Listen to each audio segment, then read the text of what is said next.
Dr. Martin Luther King Jr.'s iconic 1963 speech in Washington, D.C. is one of the most famous speeches ever. In honor of Dr. Martin Luther King Jr., here is a reminder of some of the most exciting parts of the speech.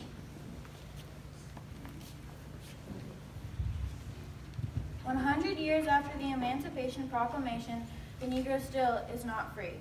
100 years later, the life of the Negro is still badly crippled by the manacles of segregation and the chains of discrimination.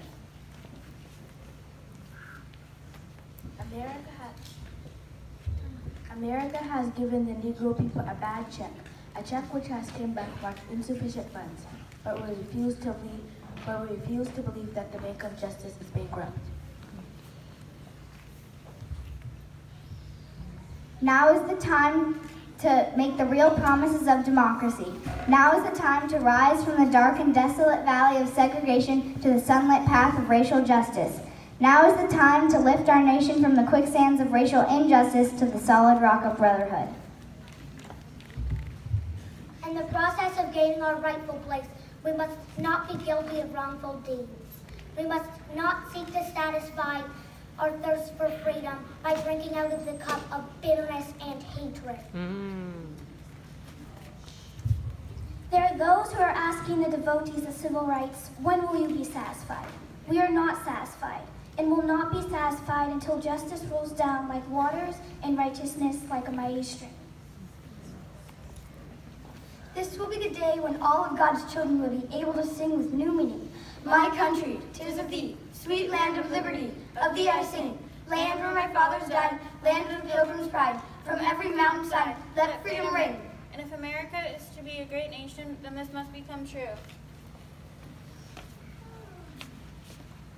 When we allow freedom to reign, when we let it rain from every state, every city, from every city and every hamlet, we will be able to speed up that day when all of God's children, black men and white men, Jews and Gentiles, Protestants and Catholics, will be able to join hands and sing in the words of the old Negro spiritual, free at last, great God Almighty, we are free at last. I say to you today, my friends, even though we face the difficulties of today and tomorrow, I still have a dream.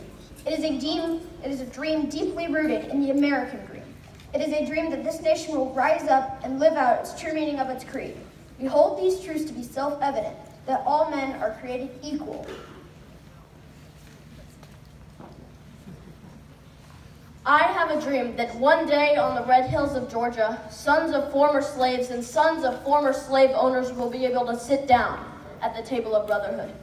I have a dream that in Mississippi, a state sweltering with the heat of injustice, sweltering with the heat of oppression, will be transformed into an oasis of freedom and justice. I have a dream that my 4 little children will one day live in a nation where they will not be judged by the color of their skin, but by the content of their character. I have a dream. I have a dream that one day in Alabama, with its vicious racists, with its governor having his lips dripping with the words of interposition and nullification, one day right there in Alabama, little black boys and black girls will be able to join hands with little white boys and white girls as sisters and brothers.